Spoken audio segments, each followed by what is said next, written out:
ये प्राणवायु ब्रीदिंग नहीं हुआ ना अभी? अभी नहीं हुआ ये। ठीक है, हम पहले इसको तो हम बेसिकली यहाँ पर क्या कह रहे हैं कि जितनी भी जगह आप वर्ल्ड वाइड मेडिटेशन करते हैं, सुनते हैं, देखते हैं, हाँ जी। तो मेडिटेशन होता क्या है?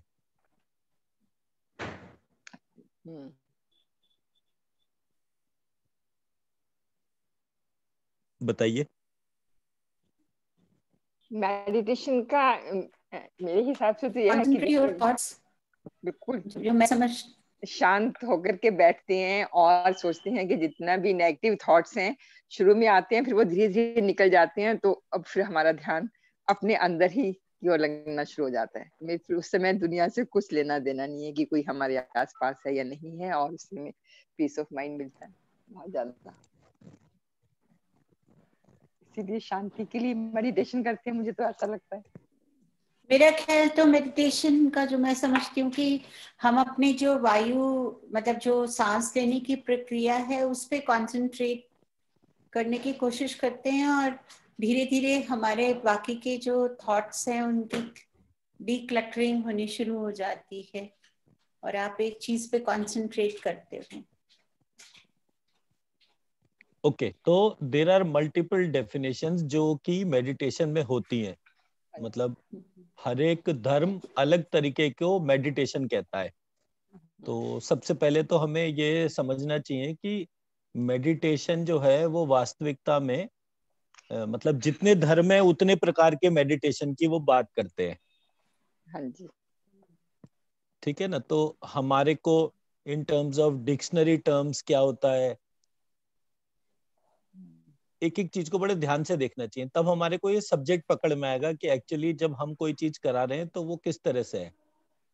ठीक है।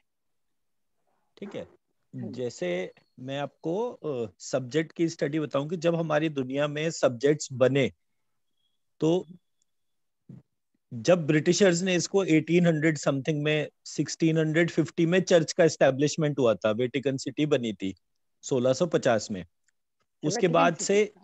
वेटिकन सिटी 1650 में बनी थी, हाँ।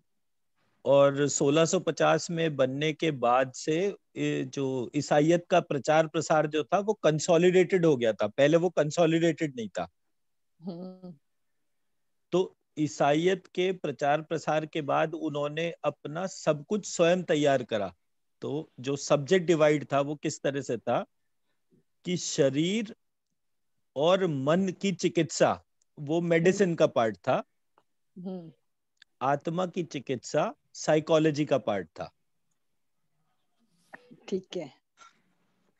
ये अब हम मूलभूत परिवर्तन पे जा रहे हैं कि पहली बात तो मेडिटेशन की परिभाषा जो है वो हिंदू धर्म की अलग है, बुद्ध की अलग है, ईसाइयों की अलग है, सिखों की अलग है, ऐसे करके सारे धर्मों की अलग अलग परिभाषा है। हाँ जी। और ये अलग अलग परिभाषा क्यों है? क्योंकि एक का आस्तिक दर्शन है, एक का नास्तिक दर्शन है। जिनका आस्तिक दर्शन है वो भी 6 भाग में बटा हुआ है, जिनका नास्तिक दर्शन है वो भी 6 भाग में बटा हुआ है। हाँ जी। तो तो कुछ कहते हैं कि ये अखिल ब्रह्मांड हमारा ईश्वर है, कुछ कहते हैं इस ब्रह्मांड को ईश्वर ने बनाया। ठीक है। तो इनका जो मेडिटेशन है उसकी परिभाषा फर्क है। और मतलब इस प्रक्रिया में बहुत सारी चीजें हैं। अगर मैं एक है जो मेडिटेशन का एक्शन है, हाँ जी। उस पे तकरीबन तकरीबन यूनिफॉर्मिटी है कि मेडिटेशन को करने के बाद क्या होता है। बोले जी मेडिटेशन को करने के बाद शांति मिलती है, हाँ जी। मेडिटेशन को करने के बाद ऊर्जा बढ़ती है, हम्म। मेडिटेशन को करने के बाद सांस जो है वो शांत हो जाती है। हम्म। तो इस तरह से ये मेडिटेशन दुनिया के किसी भी धर्म से ओरिजिनेट होता हो, लेकिन उसके एक्शन तकरीबन सेम है। हम्म। अब जब मैंने इस प्रक्रिया को ध्यान से देखा तो मुझे समझ में आया कि मैं मेडिटेशन कैसे परिभाषित करूं। तो मैंने बोला कि मेरी प्रक्रिया में मेडिटेशन सांस को नाक से नाभि तक, नाभि से नाक तक लेकर जाने को हम मेडिटेशन कहते हैं। मेडिटेशन कहते हैं। क्यों कहते हैं? क्योंकि जब सांस नाक से नाभि, नाभि से नाक तक आती है, ऐसी एक आवृत्ति पूरी होती है तो प्राणों की उत्पत्ति होती है। अच्छा। प्राण तब तक उत्पन्न नहीं होता जब तक कि सांस नाक से नाभि तक ना जाए। मैं मेरी बात समझा पा रहा हूँ? हाँ जी, हाँ समझ आ रही है। दोनों जनों को क्लैरिटी है ना मैं हाँ, ये हाँ, चीज क्यों कह रहा हूँ? क्योंकि हमें हाँ ये जी। पता है सांस से कुछ नहीं होता। जो कुछ भी शरीर की रक्षा होती है वो प्राणों से होती है। जब तक प्राणों की उत्पत्ति नहीं होगी तब तक व्यक्ति स्वस्थ नहीं रह सकता। प्राण जो हैं वो अपने आप में 10 भाग में बटे हुए हैं। प्राणाय नमः, पानाय नमः, व्यानाय नमः, स्वानाय नमः, ऐसे करके 5 प्राण और 5 ही दूसरे क्रिकर, वृषल, ऐसे करके वो है। तो हमारे यहाँ 10 प्राण का डिस्क्रिप्शन है। मतलब संस्कृत की प्रक्रिया में 10 प्रकार के प्राण होते हैं और ये 10 प्रकार के प्राण के द्वारा जो शरीर का संचालन होता है। अच्छा, इससे एक और मजेदार चीज पता चलती है। तो सुनीता जी, आपको एक और चीज की वो दे दूं। पूरे विश्व का मित्र जो है वो कौन है? सूर्य। पूरे विश्व का मित्र है प्राण। इसलिए विश्वामित्र पहले ऋषि थे जिन्होंने प्राणों के हिसाब से काम करा था। जो दूसरे ऋषि थे जिन्होंने प्राणों पर काम करा था उनका नाम कैसे पड़ा? प्राणों द्वारा शरीर संचालन का वैशिष्ट्य ही वशिष्ठ है। अच्छा। तो जहां पर ये वशिष्ठ गोत्र और वशिष्ठ ऋषि का नाम आता है तो वशिष्ठ ऋषि ने प्राणों द्वारा शरीर संचालन के वैशिष्ट्य को धारण करा था।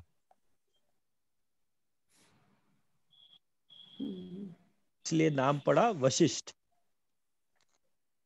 तो वैशिष्ट्य से विशिष्ट और विशिष्ट से वशिष्ठ, इस प्रकार से ये वैशिष्ट का क्या मतलब होता है? प्राणों के द्वारा शरीर संचालन के वैशिष्ट को मतलब विशेष रूप से, वैशिष्ट विशेष रूप से, विशेष रूप से, विशेषताओं के द्वारा जो मैनेज्ड है। मतलब शरीर के संचालन के लिए भी इसका मतलब क्या 2 तरह की पद्धतियां हो गई, एक बहुत विशिष्ट और एक नॉर्मल? नहीं, इसको ऐसे नहीं कहेंगे। नहीं, इसको ये कहेंगे कि विशेषताओं द्वारा संचालन होने के कारण वैशिष्ट्य। ओके। आपको आपकी विशेषता संचालित करती है। ठीक है। तो जब आप अपने विशेषताओं के ऊपर अपने ध्यान को लेकर जाते हैं तो आपको पता चलता है कि आपका शरीर तो विशेषताओं द्वारा ही संचालित हो रहा है। और वो विशेषताएं जो हैं वो कहां से आ रही हैं? वो प्राणों से आ रही है। मैं मेरी बात समझा पाया? बिल्कुल, हाँ समझ में आ गया विश्वामित्र वशिष्ठ का। हाँ। अब विश्वामित्र, वशिष्ठ, ब्रह्मा और शुक्र।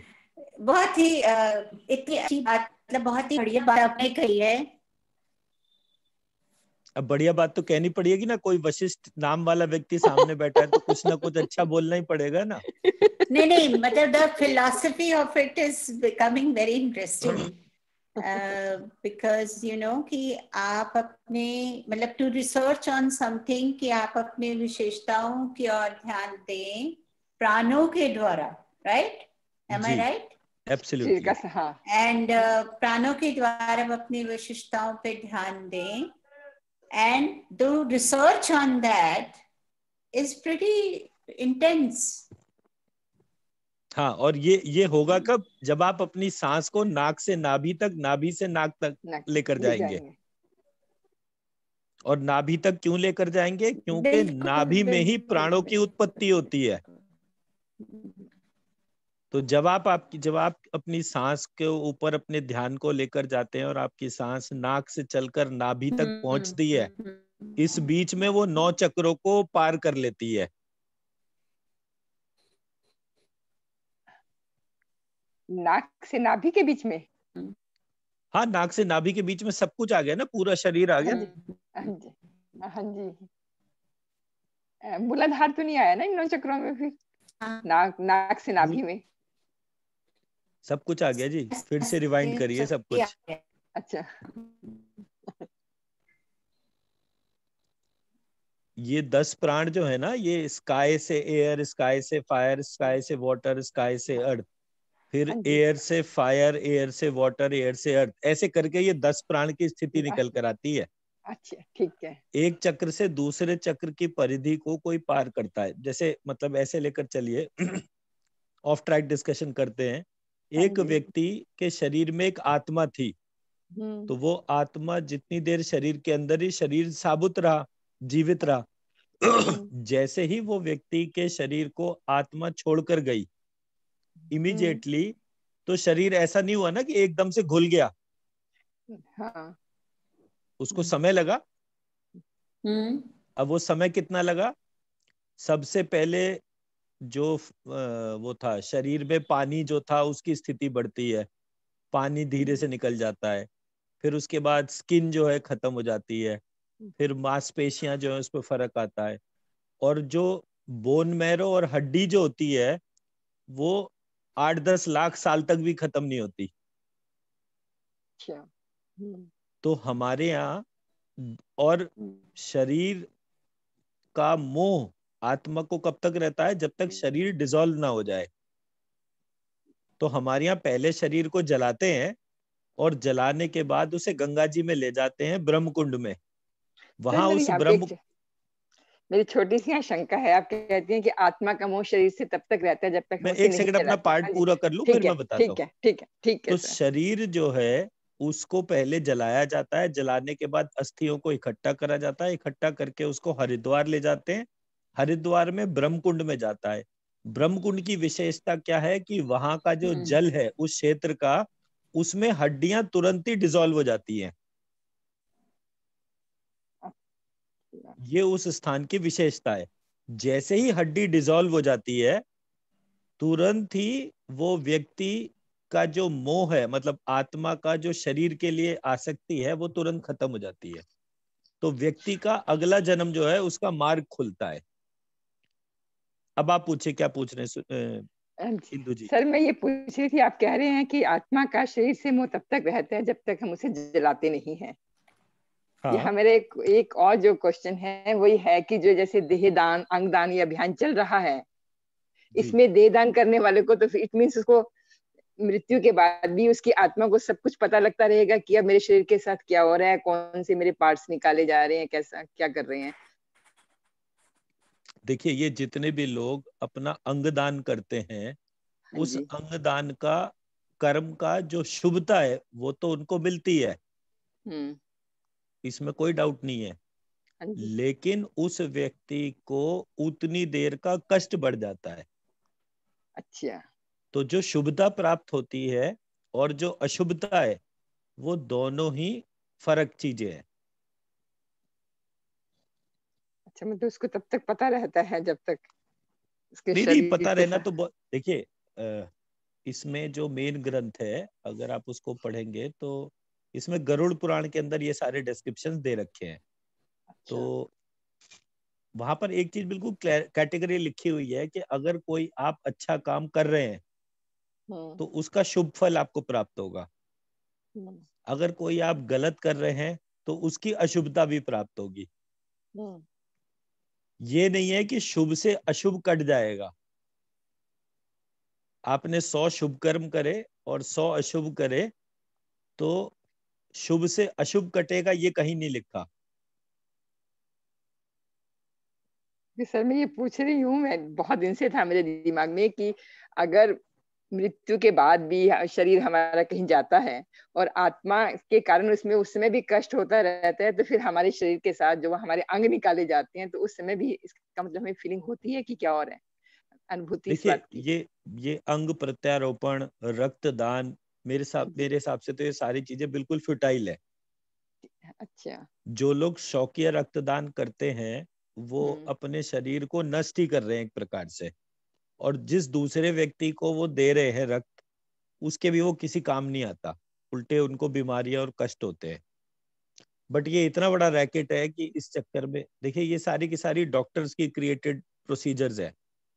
तो हम तो इस पार्ट में कायदेसर बोलना भी नहीं चाहिए, क्योंकि अदरवाइज ये पूरा का पूरा प्रोसीजर जो है ये हमारे कोई नेगेटिव, जब तक आपका अपना कोई खास व्यक्ति कष्ट में ना हो और कोई व्यवस्था ना हो तो आप देते हैं, तो वो शुभ कर्म है।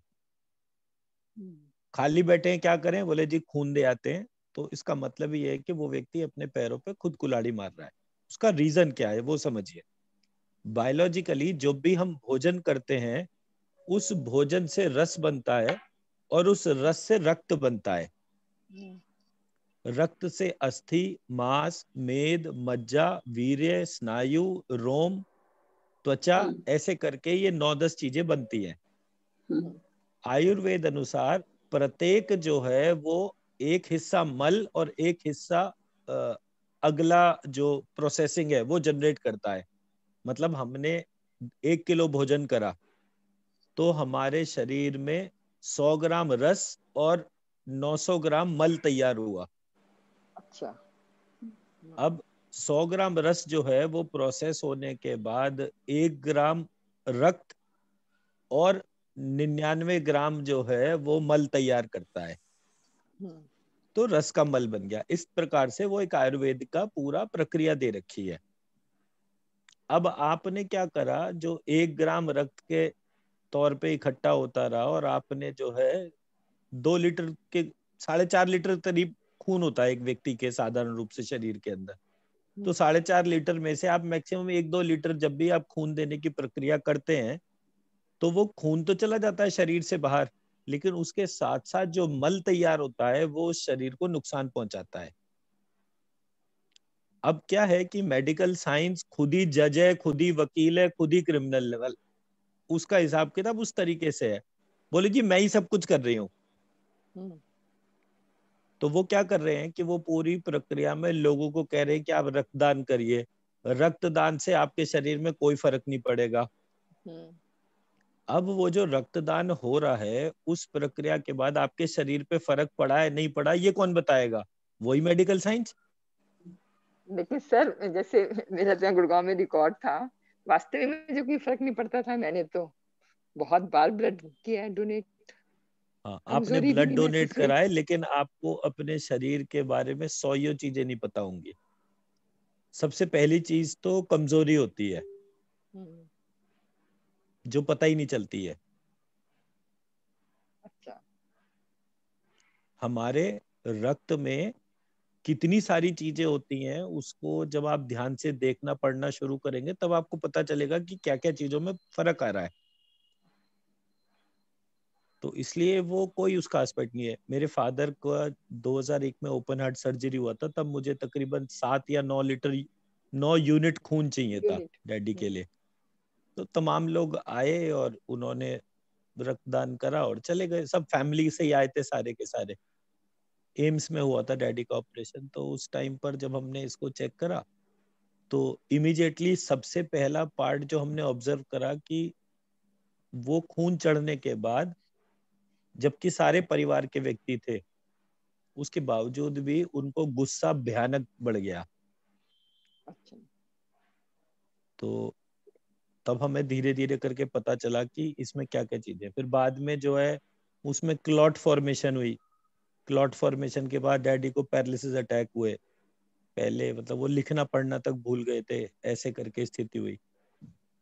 अब तो क्या हुआ है, टचवुड की आरती हीलिंग करती है, हमारे सामने ही पैरालिसिस अटैक पड़ता है, पूरी बॉडी उनकी लटक जाती है, आरती हीलिंग करती है, 2 मिनट बाद फिर पहले जैसे हो जाते हैं। अच्छा। तो हम कैसे कैसे करके हीलिंग करते हैं, क्या प्रक्रिया है। और अब हमारे को उस प्रक्रिया में जाने के बाद वो जाते हैं डॉक्टर के पास वैलिडेशन के लिए, टेस्ट कराने के हिसाब से, बट जो पार्ट आरती हीलिंग करके ठीक कर देती है उसका कोई मुकाबला नहीं है। क्योंकि हीलिंग करने में 2 मिनट कहाँ अपने घर में करी खुद। अब यहाँ पर क्या है कि पहले घर से उठो, पेशेंट को हॉस्पिटल लेकर जाओ, फिर वहां की फॉर्मेलिटी पूरी कराओ, फिर डॉक्टर देखेगा, फिर वो दवाई देगा, फिर दवाई शरीर में एब्जॉर्ब होगी। इस सब में कितना टाइम लग जाएगा। यहाँ सब कुछ 2 मिनट में खराब हुआ, 2 मिनट में ठीक भी हो गया। तो हमें हीलिंग के नए नए आयाम पता चलने शुरू हुए। तो ये जो एस्पेक्ट है जिसको आप कह रहे हैं वो ये है कि आप अपने रक्त को जानते कितना है। तो अगर कभी आपको समस्या लगे तो आपको और कुछ नहीं करना है, ध्यान से अपने रक्त से पूछिए कि क्या आप ठीक हो। मैंने एक अच्छे उद्देश्य से करा है कोई कार्य, ठीक है, लेकिन उस अच्छे उद्देश्य की आवश्यकता थी या नहीं थी। अगर किसी परिवार के व्यक्ति को आपने दिया है जो बहुत बड़ा जरूरतमंद था और आपके बिना उसका काम नहीं चलता था, तब तो कोई दिक्कत नहीं है। बट अगर आपने वैसे ही चलो क्या कर रहे हैं, बोले चलो और रक्तदान कराए, अगर आपने इस प्रकार से उसको करा है, हाँ जी, तो उसका इम्पैक्ट आपको अपने शरीर में, अपनी हड्डियों में, अपनी अस्थि में, मज्जा में, इन सब जगह पे आपको उसका प्रभाव देखने को मिलेगा। लगता है कि अब बाद में आफ्टर 50s ये प्रभाव देखने को मिलता है। उस समय तो मुझे कुछ नहीं हुआ। देखिए 40 साल की उम्र तक तो हमें कुछ वैसे ही नहीं पता चलता। हमारा चश्मा 40 साल की उम्र के बाद लगता है, हमारे हेयर फॉल 40 साल के बाद में होते हैं, हमारे डाइजेस्टिव सिस्टम के हिसाब से वो 40 साल के बाद होता है, डायबिटीज 40 साल के बाद होती है, ब्लड प्रेशर 40 साल के बाद होता है, पार्किंसन ये क्या कहते हैं, थायराइड 40 साल के बाद में होता है। सो साधारण रूप से तो ये प्रतिक्रियाएं होती हैं। एक सर मेन आप पार्ट ये सॉरी आप कहते हैं ना जी ये वाला कि आत्मा मतलब ऐसे मुंह छोड़ के चली जाती है और फिर, लेकिन ये जैसे कई बार मेरे मन में आता है कि ये फिर इतनी पॉपुलेशन रोज रोज जैसे बढ़ती है तो ये आत्माएं कैसे इंक्रीज होती हैं, ये किस आत्मा तरह इंक्रीज से? नहीं होती है कभी भी। हाँ फिर ये कैसे, मतलब इतने ह्यूमन बीइंग्स हैं आत्मा उनकी। इंक्रीज नहीं हो रही है। भगवान ने जब दुनिया बनाई तो उसने जो है 100 किलो पहाड़, 10 किलो पशु पक्षी जानवर, ऐसे करके आप कश्यप ऋषि का इतिहास पढ़ेंगे तो आपको एक यूनिफॉर्म सिस्टम पता चलेगा। ठीक है। एक टाइम के बाद हम, जैसे शेर है, शेर मर गया, शेर मरने के बाद मनुष्य बन गया। मनुष्य जो है उसमें शेर जैसे गुण आ गए, और अब क्या है कि शेर हो गए लुप्त। अब हमें कुत्ते जैसे मनुष्य दिखते हैं, क्योंकि सबसे ज्यादा प्रजाति जो फैली हुई है, बढ़ी हुई दिखती है, वो कुत्तों की दिखती है। आप जहां भी देखिए कुत्ते ही दिखते हैं, शेर तो अब दिखने ही बंद हो गए, हाथी दिखने बंद हो गए, गैंडे दिखने बंद हो गए, जिराफ दिखने बंद हो गए, कंगारू दिखने बंद हो गए। तो इतनी बड़ी आबादी पशु पक्षियों की वो खत्म होती जा रही है और मनुष्य वो परिवर्तित होते जा रहे हैं। तो अगर आप भागवत के अंदर कश्यप ऋषि की जो सृष्टि प्रक्रिया थी उसको पढ़ेंगे तो आपको इसके बारे में संपूर्ण जानकारी मिलेगी, किसने किसको उत्पन्न करा। अब जितने भी लोगों को कश्यप, मतलब जिसका कोई गोत्र नहीं उसका कश्यप गोत्र, अब कश्यप ऋषि ने जितनी सृष्टि करी, उस सृष्टि में आज कितने देखने को मिलते हैं, कितने नहीं देखने को मिलते, वो आपको पढ़ते हैं। दुर्गा सप्तशती के अंदर खास तौर पे क्या लिखा हुआ है कि महिषासुर के मर्दन के बाद में जो है पृथ्वी के घूमने के ऊपर उसका प्रभाव पड़ा। निशुंभ के मरने के बाद नदियां ऊपर से नीचे की तरफ बहने लग गई, ऐसे करके डिस्क्रिप्शन है। अब थोड़ी देर को देखिए कि ये प्रक्रिया को हम कार में व्हील बैलेंसिंग कराते हैं। व्हील बैलेंसिंग में क्या होता है कि जो घूम रहा है चक्का, क्या वो सीधा घूम रहा है या उसमें जरा सा भी डिफ्लेक्शन है। तो वो क्या करता है, उस डिफ्लेक्शन को मैनेज करने के लिए उस पर वेट लगाता है। सेम हमारी स्थिति है कि जब हम इस पृथ्वी के घूमने को देखते हैं, ये बिल्कुल धीरे से यूनिफॉर्मिटी के साथ में घूम रहा है। तो उस पृथ्वी पे उस समय हमारे मेजर ये है, क्या कहते हैं, पहाड़ है जो वेट के जैसे है।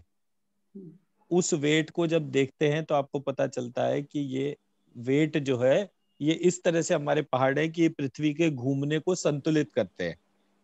फिर उस पहाड़ के बाद जंगलों की स्थापना हुई, उन जंगलों के बाद पशु पक्षियों की स्थापना हुई, फिर उन पशु पक्षियों के बाद कीड़े मकोड़ों की स्थापना हुई। इस तरह से संपूर्णता में इस पृथ्वी को डेवलप करा गया।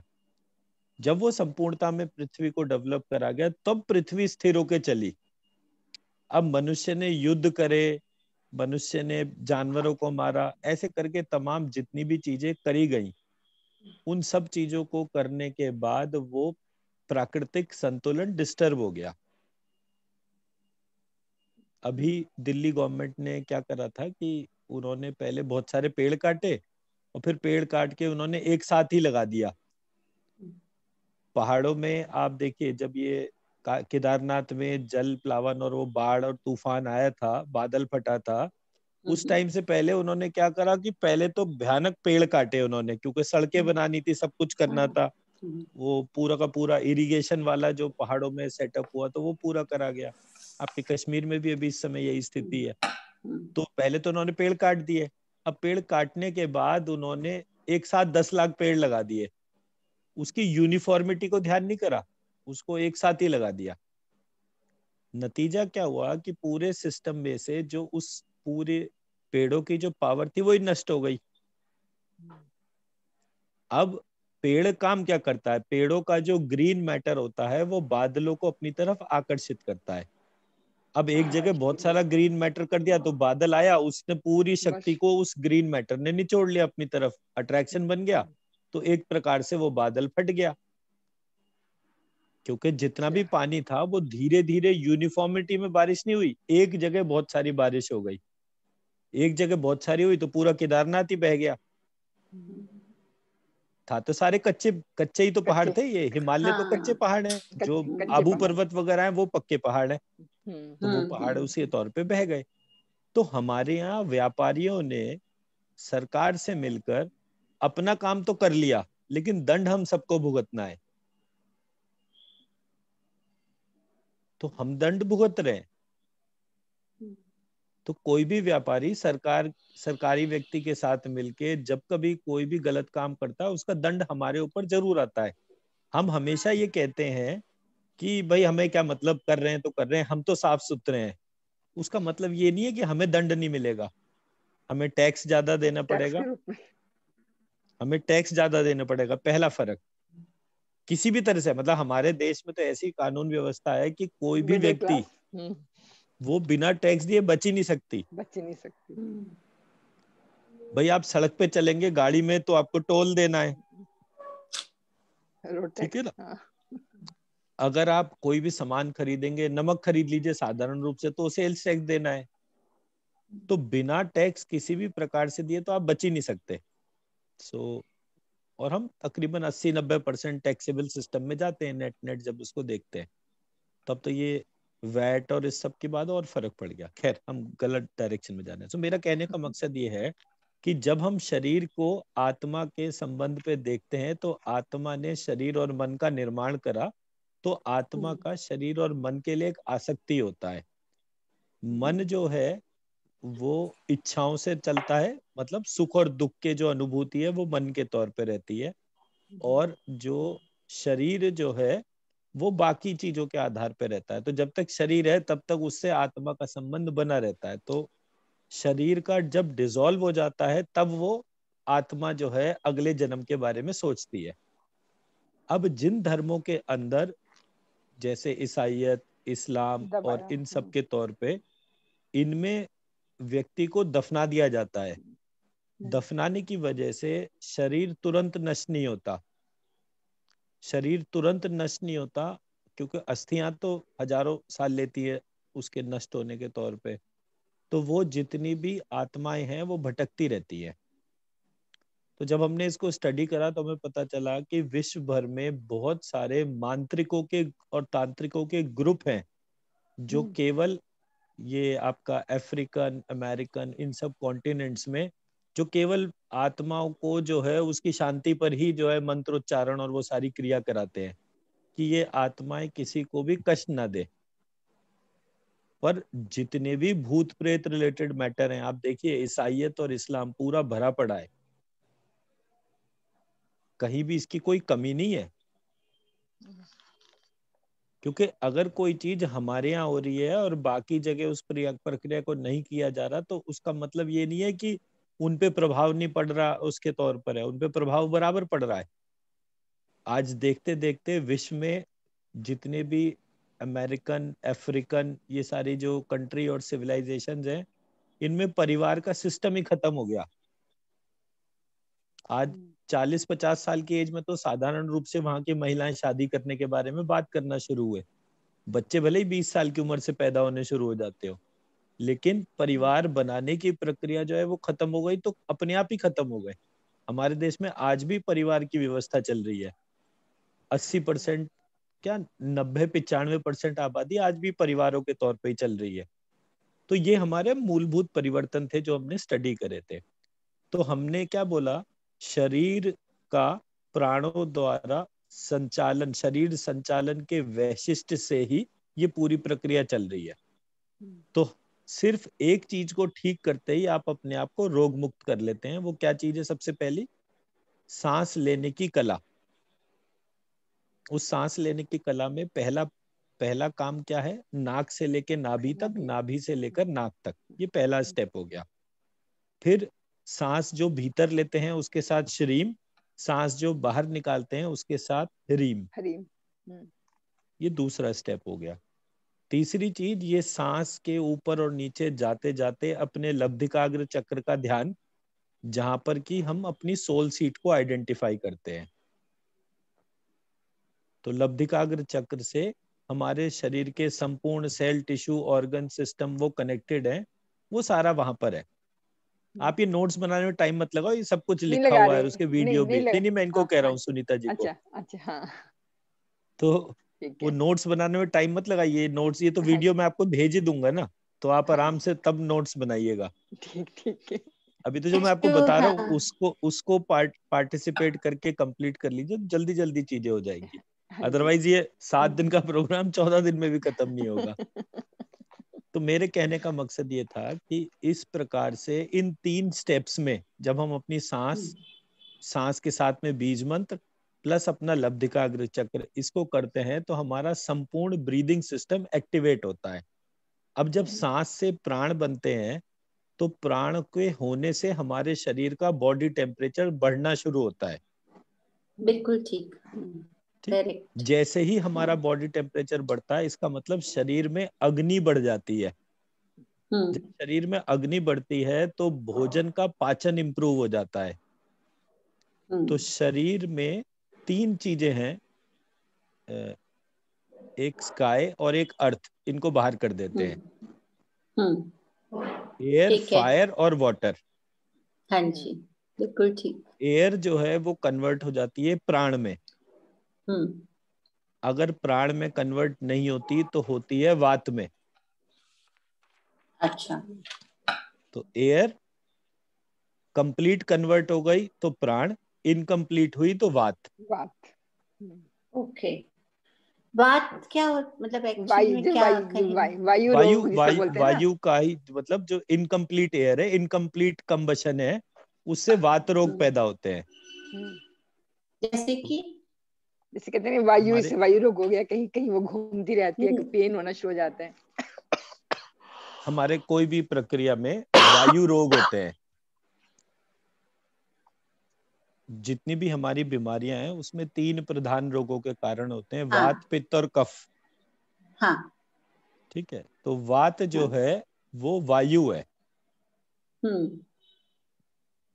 तो कंबशन के बाद की वायु, कंबशन हुआ तो प्राण बन गई, बट कंबशन नहीं हुआ पूरा तो वात बन गया। फिर उसके बाद आया पित्त, यानी अग्नि। अग्नि जो है वो तेज बन गई अगर कंप्लीट हो गया। कंप्लीट नहीं हुआ तेज मतलब ऑरा। कंप्लीट हो गई तो तेज, इनकम्प्लीट हुई तो पित्त। और अगर ओवर हो गई तो? अगर कंप्लीट कंबशन हो गया तो तेज, इनकम्प्लीट हुआ तो पित्त। डाइजेशन को हमारे प्रभावित, जैसे मतलब अग्नि कंप्लीट मतलब वो फूड जो भी आपके जो प्राण है आप कहते हो वो पूरा अग्नि में हो गया, लेकिन ऐसा भी कोई कंडीशन हो सकती है कि वो ओवर हो जाए? ओवर मतलब यही तो ज्यादा, पूछना चाह रहा हूँ मैं। मतलब ज्यादा जितना हमारी बॉडी को आवश्यकता है उससे ज्यादा क्वांटिटी हो जाए, ऐसा भी हो सकता है क्या? नहीं, ऐसा नहीं हो सकता। ऐसा नहीं उसका हो रीजन सकता। क्या है, हम हम्म अपने हाथों को दोनों को ऐसे सामने रखते हैं, ठीक। हम्म। तो ये दोनों हाथ जो हैं, इसके बीच की खाली जगह जो है वो आकाश तत्व है। ठीक है। जो इन दोनों को बीच को भरता है हम्म। वो भरने वाला वायु है। हम्म इस वायु के बीच में जब इसके जो पार्टिकल्स के बीच में जब घर्षण होता है तो हम्म। अग्नि उत्पन्न होती है। ठीक है, बिल्कुल। तो हमने ऐसे ऐसे रगड़ा इसको, घर्षण जी। हो गया। हाँ घर्षण होने के बाद में ये गर्मी महसूस हुई हमें अपने दोनों हाथों के बीच में, ये अग्नि हाँ की जी। उत्पत्ति है। हाँ जी। फिर इस अग्नि से जो अग्नि जब शांत होगी तो हाथों में पसीना आ जाएगा। हाँ जी। जब पसीना आएगा तो वो जल तत्व की उत्पत्ति हो गई। हाँ अब ये जल तत्व जब शांत होगा तो हाथों के बीच में मैल आ जाएगा। पसीने जो हाँ है जब जम जाता हाँ है तो मैल बन जाता है। वो हाँ। मैल जो है वो पृथ्वी तत्व है। हाँ जी। तो ये जो हाथों के बीच में मैं लेकर चल रहा था, वो हम्म उतना एरिया जो है वो स्काई था, खाली जगह थी। हम्म उस हम्म स्काई के बीच में जो पार्शली फिल्ड पार्ट था हम्म वो एयर बन गया था, फिर हम्म फायर था, फिर वाटर था, फिर अर्थ था। तो हम्म सूक्ष्म और स्थूल जो है उसमें कमी आती चली गई। हम्म। मैं समझा पाया? मेरी बात नहीं समझा पाया? सूक्ष्म और स्थूल का नहीं समझ में आया, पहले तो पांचों तत्वों का क्लियर हो गया। सूक्ष्म मतलब कि एयर के जो पार्टिकल्स हैं उनको आप सूक्ष्म कहेंगे ना, और ठीक जो है। अर्थ पार्टिकल बना उसको स्थूल कहेंगे। जो मैल बना। जो मैल बना, मैल तो कितना बनेगा? हाँ। अगर हम 1 किलो एयर लेकर चल रहे हैं तो 1 ग्राम ही मैल बनेगा ना, हाँ जी। यानी 1000 टाइम्स लेस। दस। तो ये जो पार्ट है हम इसी पर ही बात कर रहे हैं। ठीक है। तो मैडम ने बोला कि अग्नि इतनी ना हो जाए कि वो पूरा जल जाए, तो वो इसलिए नहीं जल सकता क्योंकि उसकी रेशो है, ठीक है। इतनी जगह के अंदर केवल इतनी सी अग्नि बनेगी। बनेगी। तो उस अग्नि को बढ़ाने के लिए उस अग्नि का इम्पैक्ट वायु पे भी पड़ेगा, जल पे भी पड़ेगा। तो अब आप इस पूरी प्रक्रिया को देखो कि ये अग्नि है, मतलब इन दोनों के बीच में एक सेंटर पॉइंट मान लेते हैं थोड़ी देर के लिए। तो इसमें जो ठीक है। अग्नि है, अग्नि ऊर्ध्वगामी है, ऊपर जाती है। हाँ जी। हाँ। इस अग्नि से जल बनता है जो नीचे जाता है, हम्म। ठीक। तो अग्नि ऊपर, जल नीचे। हाँ जी। तो अग्नि को ऊपर कौन लेके जाता है? वायु। जल को वायु। नीचे कौन लेकर जाता है? वायु। वायु। हम्म तो हम्म। अग्नि और जल और बीच में वायु। तो हाँ जी। वायु पूरे सिस्टम का ट्रांसपोर्टेशन सिस्टम है। हम्म। तो जब हम कोई चीज हवन में देते हैं तो वो ऊपर जाती है, जाती है। जब हम कोई चीज जल में देते हैं तो वो नीचे जाती नीचे है। जाती है। तो हम बिल्कुल पितरों को ठीक। जब, तो हमारे तो पितृ पंच। नीचे हैं, हमारे पितृ नीचे हैं, तो हम पितरों के लिए जल में डालते हैं। हमारे देवता ऊपर है, इसके लिए हम अग्नि में डालते हैं, अग्नि से उनके पास में जाते हैं। अच्छा। हम्म। ठीक है। मतलब मैं जो समझ रही हूँ वो ये समझ रही हूँ कि इनका बैलेंसिंग जो होता है वो एयर वायु। Is responsible for balancing them, air, automatically air balance में भी होता है। प्राण, एयर में भी हाँ, प्राण। प्राण। हाँ हाँ, तो करेक्ट। ये प्राण जो है ये अग्नि वो को ऊपर बैलेंस, लेकर जाता है, ये जल को प्राण नीचे। जो है जल को नीचे लेकर जाता नीचे है। ले, मतलब अगर आपकी ज्यादा भी हो या कम भी हो तो ये प्राण ही उसको अपने आप बैलेंस कर लेते हैं। Absolutely, got it. एब्सोल्युटली। बिल्कुल ठीक है। Clyster clear. अब हमने क्या देखा कि ये वायु जो थी ये प्राण में परिवर्तित हुई या वात में? हम्म। ये अग्नि जो है तेज में कन्वर्ट हुई या पित्त में? वित्त में। हम्म ये जल जो है ये ओज में कन्वर्ट हुआ या कफ में, कफ में। कफ में, बिल्कुल हाँ जी। परफेक्ट। तो ये इस प्रकार से हमारे वात पित्त और कफ की एग्जिस्टेंस पैदा हुई। इस वात पित्त कफ से हमारा शरीर का संयोजन होता है। हमारे शरीर के सारे अंग इस वात पित्त कफ से ही बनते हैं। तो हमारे शरीर के बनने का जो आधार है वो पंच तत्वात्मक है। तो हमारा शरीर 5 तत्वों से बनता है, हमारा मन 5 तत्वों से बनता है, और ये आत्मा यानी कारण तत्व जो है ये भी 5 तत्वों से बनता है। ठीक है जी। तो हमने, अब मैं अपनी स्लाइड पे वापस आता हूँ।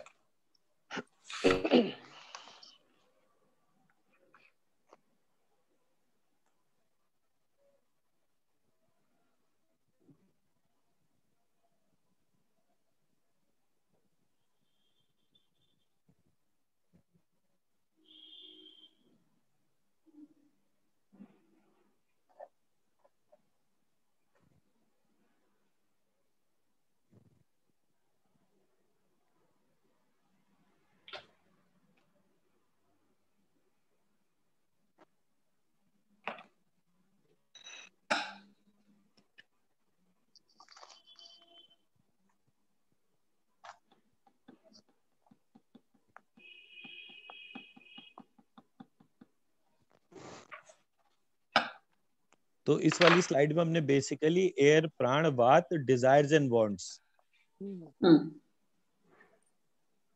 Fire, tej, pitta, incomplete desires and wants, और water, ojas, kapha, holding the desires and wants. ऊपर स्काई, नीचे अर्थ, इसके बीच में ये 3 तत्वों का ये प्रभाव पड़ता है।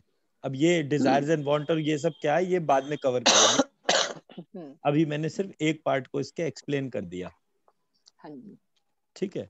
सो अ सिंपल अप्रोच, आवर काम कॉजेज वात, एयर टू प्राण, क्रोध कॉजेज पित्त, फायर causes तेज, लोभ causes कफ, water to ओज. The breathing process transforms the irritation to calmness and thus वात, कफ and पित्त get subsides. ठीक है। अब आ जाते हैं ये आरती ने जनरल स्वीपिंग और ये सारा कुछ इसका भी वो करवा रही होंगी। हाँ जी।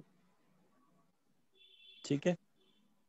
यहाँ पर हमारी पहली मेडिटेशन जो है वो लब्धिकाग्र चक्र की मेडिटेशन है, जिसमें हमने प्रत्येक शरीर के अंग को श्रीम रीम कहकर उसका जो जाप का फल था वो उस अंग को दिया, और उससे उस शरीर के अंग को शांति मिली और हमारे शरीर की एफिशिएंसी बढ़ गई।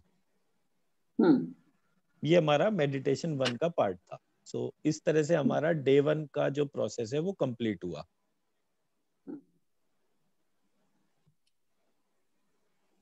ठीक है जी। अब आते हैं डे 2 पीपीटी पर।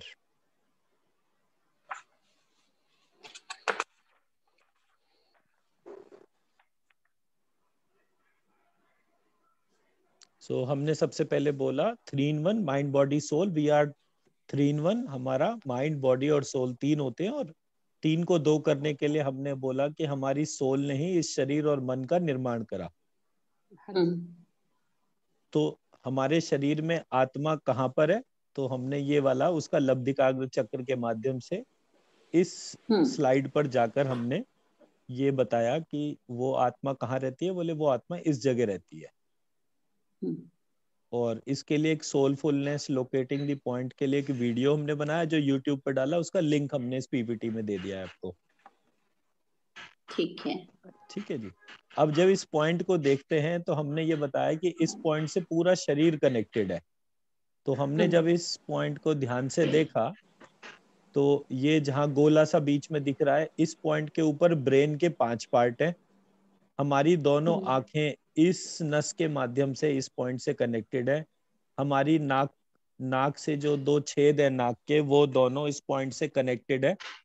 हमारा थ्रोट जो है वो इस पॉइंट से कनेक्टेड है मुंह के माध्यम से। हमारे दोनों कानों के बीच में है। तो एक प्रकार से आंख, कान, नाक सबका ये सेंटर पॉइंट हो गया। फिर इसके नीचे जो है वो हमारी रीढ़ की हड्डी है। उस रीढ़ की हड्डी से जितने भी वर्टिब्राज हैं उनसे हमारा शरीर का एक एक ऑर्गन कनेक्टेड है। करेक्ट। ठीक है जी। तो इस प्रकार से ये पता चलता है कि जो पॉइंट हमने लोकेट करा, सारे शरीर के संपूर्ण नियंत्रण इसी जगह पर है, तो नियंत्रण करने वाला ईश्वर भी यहाँ पर होगा। तो उस ईश्वर को हमने शिव शक्ति के तौर पे यहाँ पर बता दिया। शिव का मतलब हमारा शरीर का जो पार्ट सूक्ष्म में जाता है, और शक्ति का मतलब कि जो पार्ट स्थूल में जाता है। तो ठीक है जी। अभी मैं इसमें एक पॉइंट और बोलूंगा, अभी वो हम बात करें। ये हमारे शरीर के 5 तत्व जो शरीर, मन और आत्मा में है, ये मैंने वैशेषिक दर्शन से लिए हैं। तो ये इंदु जी आप इसको देख लीजिएगा। पर मैंने, क्योंकि आप व्याकरण से है ना, तो व्याकरण में एक परिभाषा आती है स्त्रीलिंग और पुल्लिंग। पुल्लिंग, हाँ जी। तो स्त्रीलिंग और पुल्लिंग क्या होता है? Male female. हाँ, पर वो होता क्या है? उनके थोड़ा सा उनकी एक्टिविटीज शिव में और सब। शिव और शक्ति का उसमें होगा ना? वो तो हो गया, लेकिन पुल्लिंग और स्त्रीलिंग, जेंडर लिंग जो है वो होता क्या है? पहचान है, दोनों के कर्म भी अलग अलग होते हैं। ठीक है, चिन्ह, पहचान को चिन्ह कह देते हैं, चिन्ह को लिंग कहते थे संस्कृत में पहले। हाँ जी, हाँ जी। ठीक है, वो भी ठीक है। लेकिन ये स्त्रीलिंग और पुल्लिंग होता क्या है? जैसे मैं समझ नहीं पा रही हूँ कि आप मुझसे क्या जानना चाह रहे हैं। मैं ये कह रहा हूँ कि आपने बोला ये स्त्री है, ये पुरुष है। हाँ जी। उसको देख के पता चलता है कि इसमें स्त्री के चिन्ह है, इसमें पुरुष के चिन्ह है। देखने से भी, और वैसे जब जैसे हम लोग बोलते हैं राम, राम, हाँ, तो ये हमारा पुल्लिंग का देते हैं। जब हमने लक्ष्मी बोला तो ये स्त्रीलिंग का। ये अभी कुछ थोड़ी देर के लिए प्रत्यय। यहीं पर ही रुक जाइए। हाँ जी। मैंने ये बोला सबसे पहले एक स्त्री और पुरुष का जो भेद है वो हाँ उसके जी, चिन्हों से पता चलता है। चिन्हों से पता चलता है, बिल्कुल। ठीक है। हाँ जी। अब जब हम व्याकरण में आ जाते हैं, तो व्याकरण में तो एक ध्वनि है, ध्वनि है, और प्रत्ययों से हो जाती है वो।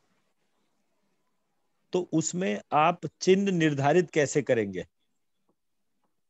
स्त्रीलिंग और पुल्लिंग जो है उसको आप किस आधार पर डिफाइन करेंगे?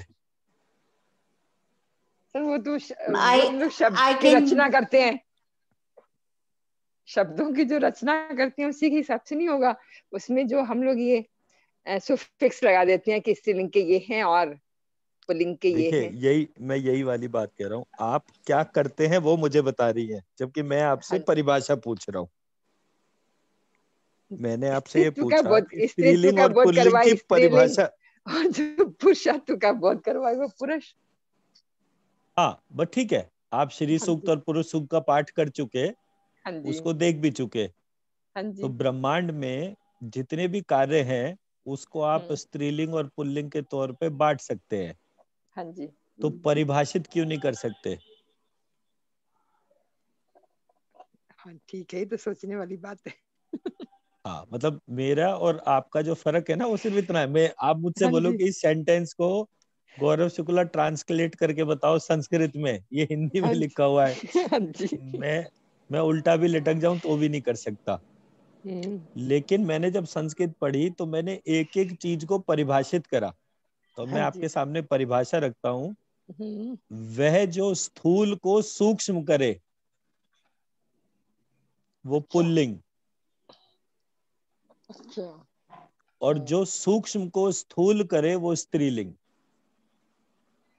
जो ना सूक्ष्म अच्छा, करे ना स्थूल करे वो नपुंसकलिंग। नपुंसकलिंग। गुड। आपको इस प्रकार से कहीं डेफिनेशन नहीं मिलेगी। नहीं मिलेगी, लेकिन अब ये फिट बैठ रही है। ठीक है। हाँ अब जी। आप शास्त्र में किसी भी पार्ट को उठाइए, जहां भी इसको देखते हैं। और मेरा बड़ा मजेदार इस पे था, मेरे हाँ जो जी। संस्कृत के जो टीचर है हाँ उनसे जी। मैं सवाल पूछता रहता था। हाँ। तो एक दिन उनके पास में एक बनारस की वो कौन सा संस्कृत का यूनिवर्सिटी है, उसकी head of the department Hind. आई हुई थी। हाँ जी। संपूर्णानंद से हिंदू, या कहाँ से हिंदू। थी। हाँ जी। तो वहां से एक वो मिसेस शुक्ला थी, वो आई हुई थी। तो जब वो आई और उनसे बातें, और वो दुर्गा सप्तशती की स्पेशलिस्ट थी, अच्छा। तो मैंने उनसे पूछा कि मैडम मुझे बताइए स्त्रीलिंग क्या होता है, पुल्लिंग क्या होता है। उस समय मैं रिसर्च कर रहा था, मतलब पीएचडी में जस्ट एनरोल हुआ था, कुछ ही दिन हुए थे। तो और जब मैं उनके अंकल के पास में बैठा था तो मैंने उनसे पूछा, तो मैंने कहा जी आप इतनी सारी चीजें बता रहे हैं तो ये बता दीजिए मुझे कि स्त्रीलिंग और पुल्लिंग किसे कहते हैं। जैसे मैंने आपसे अभी पूछा तो उनसे भी पूछा, तो उन्होंने कहा कि ये क्या फालतू के सवाल कर रहे हैं, स्त्रीलिंग स्त्रीलिंग होता है, पुल्लिंग पुल्लिंग होता है। तो मैं समझ गया कि इसे पता तो है नहीं महिला को, पर चलो कोई बात नहीं, नहीं पता है तो नहीं पता है, क्या उसको करे। तो उसके बाद जो है वो जो मेरे सर हैं जो जिनके अंडर में मैं कर रहा था वो आ गए, तो उन्होंने उनसे बोला कि भाई ये तूने पूछ लिया, इससे कुछ पूछना था। तो वो थोड़ा सा चिढ़ गई थी इस बात से, तो उन्होंने कहा हाँ मैंने जो है सुन लिया, इसका रिसर्च, नया नया रिसर्चर है, छोटी छोटी बातों के सवाल बनाता है। बोले बहन इसके सवालों में यही फर्क है जो तुम और मैं जवाब भी नहीं दे सकते। मैं सोचा था तुमने जवाब दे दिया होगा, मैं तो दे ही नहीं पाया। तो मेरे जो टीचर है बड़े अच्छे से, मतलब बहुत शांत व्यक्ति है, उन्होंने कोई भी चीज में कहीं ईगो नहीं लगाते, जरा सी भी 1% भी। आता है तो हाँ, नहीं आता है तो ना। कोई चीज नहीं पता होती तो वो कहते हैं प्रयास करूंगा, जबकि उनसे ज्यादा संस्कृत का विद्वान इस पूरे क्षेत्र में नहीं होगा 200-500 किलोमीटर के अंदर। सर आप इसका कोई एग्जाम्पल एक एक दे सकते हैं? मैं भी सब बताऊंगा, जैसे 1 मिनट रुकिए तो सही, मैं भी सब कुछ बताऊंगा, बताने के लिए बता रहा हूँ। तो जब ये वाला पार्ट हुआ, क्योंकि ये आपके इंग्लिश की भी प्रॉब्लम है, आप इंग्लिश में भी जेंडर को डिफाइन नहीं कर सकते, क्योंकि इंग्लिश के जेंडर में नपुंसकलिंग होता ही नहीं है। अंग्रेजी मेरी नहीं सर, मेरी इंग्लिश नहीं है। नहीं, मेरी भी इंग्लिश से मतलब कि क्योंकि आप प्री स्कूल और वो सारा एजुकेशन सिस्टम के तौर पे आपने काम करा है, मैं इसलिए कह रहा हूँ ये बात मजेदार हो गई, आपने मेरे को अंग्रेजी के पाले में डाल दिया। नहीं, मैंने आपको अंग्रेजी के पाले में नहीं डाला। आपने, क्योंकि मुझे जब लास्ट इंट्रोडक्शन जब अपना दिया था तो आपने कहा था कि आप प्री स्कूल करिकुलम और उसके एक्सपर्ट के तौर पे, तो प्री स्कूल के टाइम पर ये मैस्कुलाइन और फेमिनाइन ये सब हम बच्चों को बताते हैं ना, तो मैंने उस तरह से उसको लेकर चला। अब वो मतलब मैं तो खैर सिस्टमैटिक क्रिटिसाइज करता हूँ, इसलिए मेरा कोई ऐसा पार्ट नहीं था, बट यस चलिए। तो जब मैंने उनसे पूछा, जो संस्कृत की एचओडी थी और सारा कुछ था, उनके अंडर में 15-20 पीएचडी भी थे लोग, तो उन्होंने मुझे जवाब नहीं दिया। जब जवाब नहीं दिया तो मेरे जो टीचर है उन्होंने तुरंत इंटरफेयर करा कि भाई इसके सवाल किसी जॉब या उससे कनेक्टेड नहीं है, इसकी नेचुरल क्वेरीज है, क्या हमने उसको आंसर करा या नहीं करा उतना बता बस, ये मत सोच कि ये रिसर्चर है या क्या है। बोले ये जब बोलेगा फिर तू बोल ही नहीं पाएगी। तो उसने फिर बोला मेरे को कि अच्छा आप मुझे एक छोटी सी बात बताइए कि आप क्या समझते हैं इससे। तो मैंने बता दिया कि जो सूक्ष्म और स्थूल इसके तौर पर जो है, ये प्रक्रिया से ये पता चलता है कि ये जेंडर है, मैस्कुलाइन है, फेमिनाइन है। तो उसने मुझे छूटते बोला इसका आप प्रूफ दे सकते हैं कोई? आप जो कह रहे हैं वो आपने सत्य में ढूंढा है या नहीं ढूंढा है, क्या आप इसका प्रूफ दे सकते हैं? मैंने कहा मैडम देखिए, सबसे पहली बात तो क्या है, जिसने मुझे ये बताया कि मुझे क्या प्रश्न करना है वो मुझे इसका उत्तर भी बताता है, मुझे कभी इसमें कोई शंका नहीं है। आप मुझे बताइए कि अगर मैं आपको इसका प्रूफ दे देता हूं तो मुझे आपसे प्रश्न पूछने की क्या जरूरत है? अच्छा। तो अगर मैं आपको शास्त्र का साक्ष्य दे देता हूं तो क्या उससे पूरी चीज हो सकती है? मतलब कहने का यह है कि there is a difference between discovery and invention. First you have to quote my example as whether I'm doing a discovery or I'm doing a invention. If I'm doing a invention तब तो कोई बात ही नहीं है, मेरा starting point आएगा कहाँ से? I can only base my research on past facts कि मैंने ये ऐसा इसलिए सोचा क्योंकि मैंने पिछले पार्ट पे इसको ऐसे लगाया, तो मुझे पीछे ये नहीं मिला, तो इसलिए यहाँ पर मैंने एक assumption theory बनाई।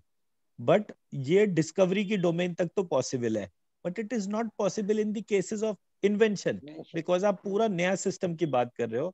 और लिटरेचर में मैं अगर इन्वेंशन की बात कर रहा हूं तो कहीं ना कहीं मैं मेरे बेस से ही डेविएट ना करूं। तो जैसे ही वो साइंटिफिक हाइपोथेसिस पे बात आई तो मैंने कहा मैडम मैं आपको जो है इसका प्रूफ दे दूंगा। अब मैं उस टाइम तक संस्कृत का ABCD में आज जानता तो आज भी नहीं हूँ, बट मेरे को उस समय तो बिल्कुल क्लू ही नहीं था। मैं आया और मैंने आके अपनी लाइब्रेरी खोली और लाइब्रेरी खोल के उसमें किताबें देखने लग गया। मेरे पास है तकरीबन 1000-1200 किताबें हैं संस्कृत की। तो मैंने वो किताबें जो है खोली और मेरे सामने एक किताब आई, शारदा तिलक। अच्छा। तो तंत्र का ये बहुत प्रमुख ग्रंथ माना जाता है शारदा तिलक। तो मैंने शारदा तिलक जो है ऐसी परेशानी में खोल के देखी कि शायद इसमें कुछ मिल जाए। तो वहां लिखा था, शारदा वह है जो स्थूल का कर्म प्रदान करे। अच्छा। तो मेरा पॉइंट प्रूव हो गया। मैंने वो संस्कृत की लाइन उठाई, पेज का स्कैन करा और उसको व्हाट्सएप कर दिया। बोले मैडम आप मुझसे पूछ रही थी प्रूफ क्या है, तो फिर उन्होंने क्या जवाब दिया वो सुनिए, इंटरेस्टिंग। वो मेरठ से लखनऊ गई। जब वो लखनऊ पहुंची तो वहां पे वेद के ऊपर कोई सेमिनार हो रहा था। उसमें जो है वो जर्मन साइंटिस्ट जो जॉर्ज कार्डोना था वो आया हुआ था। उसने सवाल और जवाब की एक श्रृंखला वहां पे रखी थी, जो कि वहां के जितने भी संस्कृत के टीचर्स थे कोई भी आंसर नहीं कर पा रहा था। और वो सवाल उसी तरीके से थे जैसे मैंने उससे पूछा कि जेंडर क्या होता है।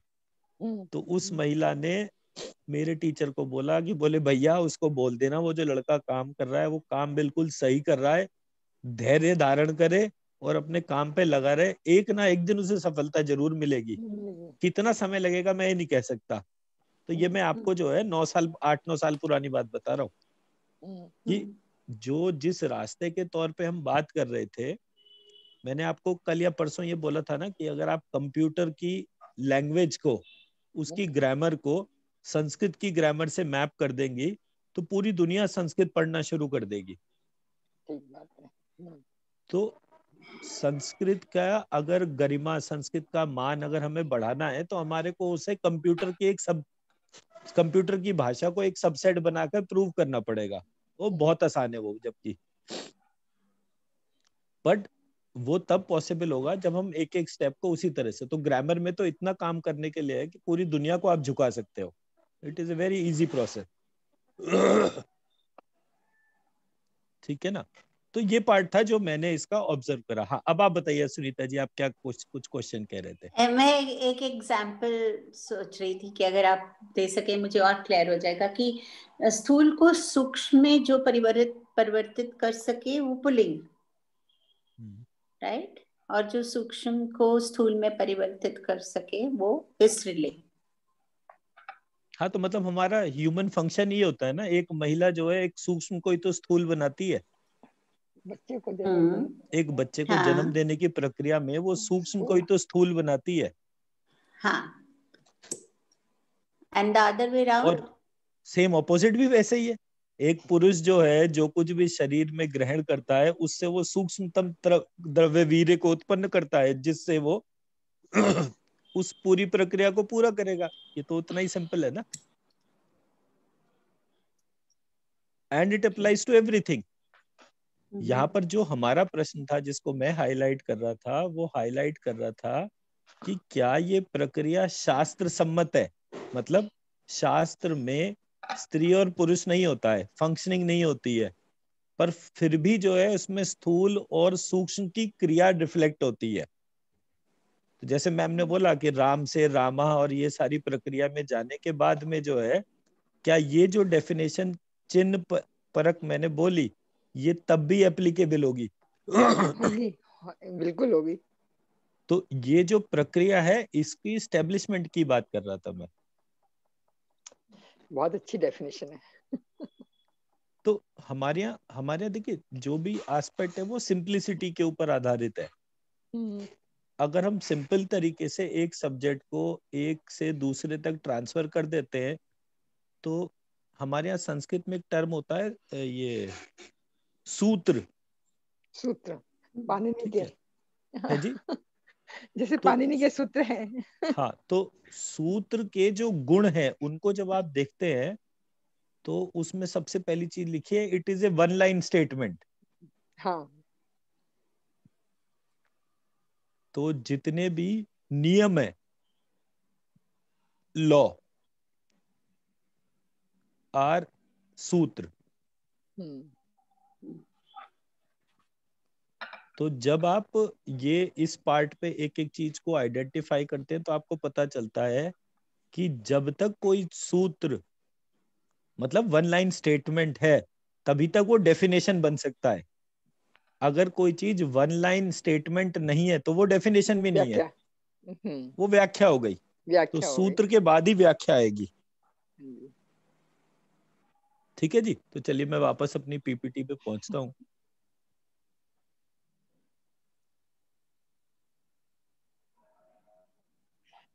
सर आपने इतने कम समय में इतना सारा अध्ययन कैसे कर लिया?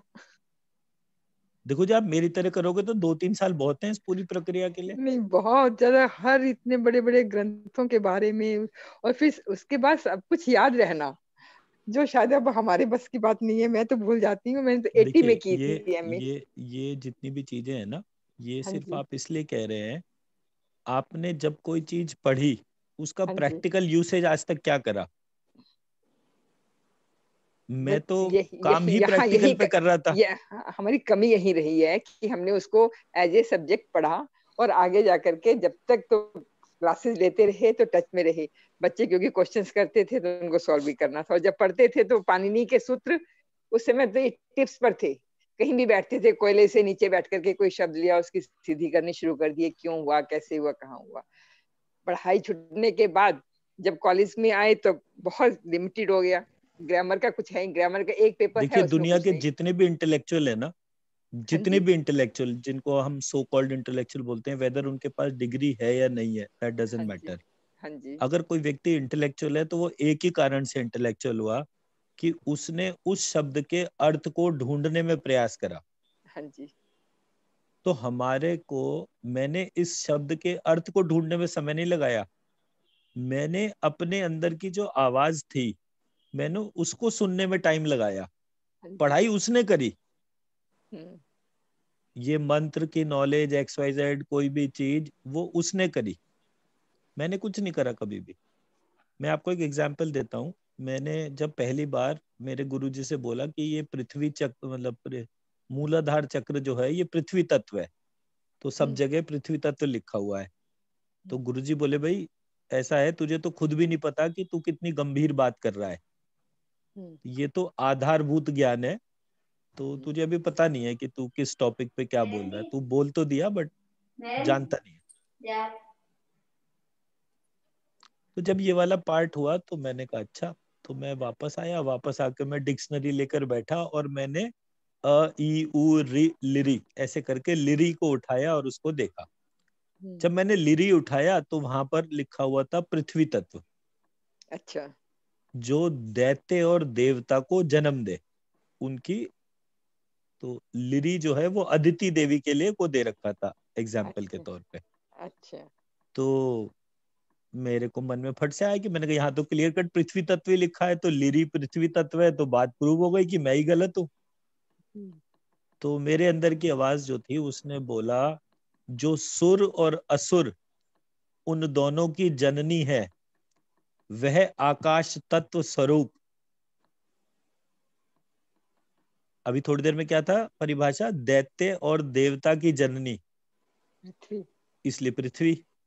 हाँ जी। मेरे वाली अंदर की आवाज ने मुझे क्या बताया, जो ये सुर और असुर की जननी है आकाश तत्व।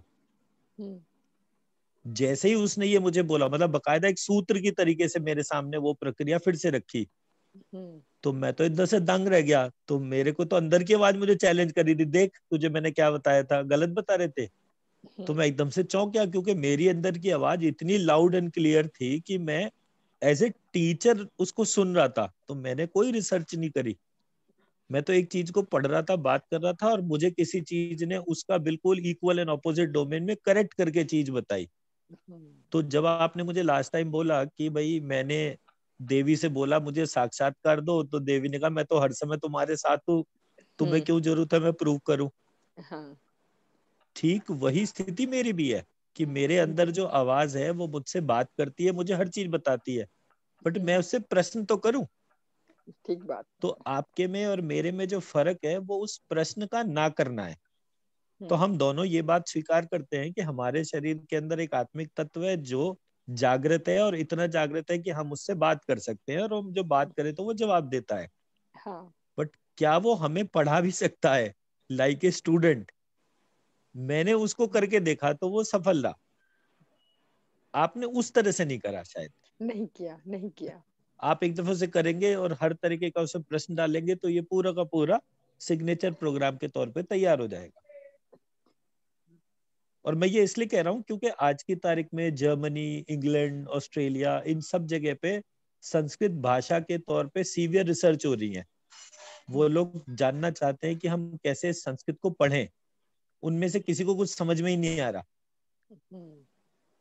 एक सिंपल तरह से व्यक्ति को संस्कृत पढ़ाने का पार्ट जो है, आप सोचिए जैसे कंप्यूटर वाला है, आज सारी दुनिया कंप्यूटर के पीछे भाग रही है। पहले जब स्कूल में था 90 में, तो पास्कल इंट्रोड्यूस हुई थी मेरे स्कूल में। तो मैं पास्कल जो थी, पास्कल फोर्ट्रैन, ये पढ़ता था। तो जब मैंने पास्कल को देखा तो आज वो पास्कल के बाद सी के बाद C++, फिर जावा, ऐसे करके पाइथन, ये कंप्यूटर लैंग्वेजेस चेंज हो रही है। आज जो भाषा चल रही है, क्या 10 साल बाद भी वही भाषा रहेगी या नहीं रहेगी, इसके बारे में हमें कोई क्लैरिटी नहीं है। पर भाषा परिभाषित की जा सकती है। तो अगर आप संस्कृत को प्रयोग करके भाषा को परिभाषित कर दें तो आप ये कह सकते हैं कि भाषा आज या भविष्य में केवल इतने ही परिवर्तन ले सकती है, इससे ज्यादा नहीं हो सकते। तो प्रत्येक स्टूडेंट जो आपसे पढ़ेगा वो उस परिभाषा के अनुसार इस बात को हमेशा जान जाएगा कि कंप्यूटर की कितनी लैंग्वेजेस बदल सकती है, क्योंकि मैक्सिमम एलिमेंट 5 ही है। तो जो इंटरफेस रिफ्लेक्शन जो है वो 5 एलिमेंट बेस्ड ही हो सकता है, नॉट मोर देन दैट। तो इसलिए हम उस पार्ट पे बहुत सारा काम कर सकते हैं और बहुत सिंपल तरह से बच्चों को संस्कृत सिखा सकते हैं। तो मैंने काफी सारा काम कर रखा है, मैं आपके साथ में शेयर कर लूंगा कि जिसको कि आप वैलिडेट कर दीजिएगा कि ये मैंने सही बनाया है या गलत बनाया है। तो हम एक बुक पब्लिश कर देंगे कि किसी को भी संस्कृत सीखनी है तो ये उसका आसान तरीका है। ठीक है। सो दैट्स हाउ हम लोग इस पूरे प्रोसेस को साइंटिफिकली, लॉजिकली लोगों से कनेक्ट करने के लिए बात कर सकते हैं। ठीक है जी? ठीक है, राइट। तो अब आगे बढ़ते हैं।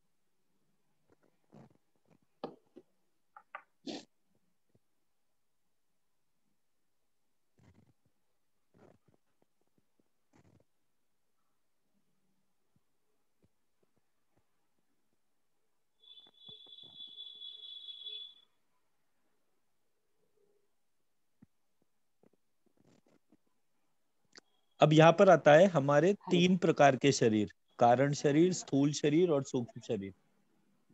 रेडी हो? हाँ, ठीक है। तो वो पानी दे दो, 10 मिनट दे दो बस, मैं इसको 10 मिनट।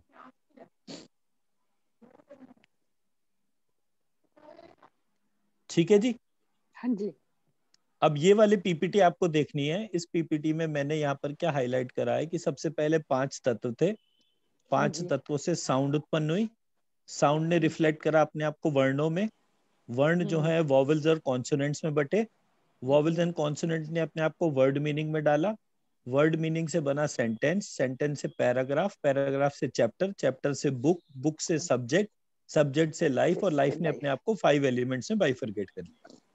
ये 5 एलिमेंट से बना सेल, सेल से टिश्यू, टिश्यू से ऑर्गन, ऑर्गन से सिस्टम, सिस्टम से इंटर सिस्टम, इंटर सिस्टम से बॉडी, मल्टीपल बॉडी से मिलके बनी फैमिली, मल्टीपल फैमिली से सोसाइटी, मल्टीपल सोसाइटी से मिलके बना नेशन, नेशन एग्जिस्ट करता था अर्थ पे, अर्थ से सोलर सिस्टम, सोलर सिस्टम से गैलेक्सी, गैलेक्सी से मिल्की वे, और मिल्की वे ने अपने आप को यूनिवर्स, और यूनिवर्स वापस 5 तत्वों में बट गई।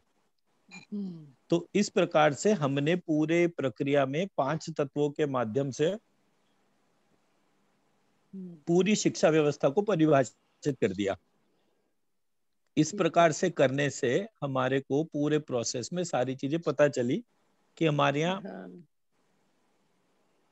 जो प्रोसेस थे उसमें बहुत सारे एलिमेंट्स थे जो इसमें डाले गए।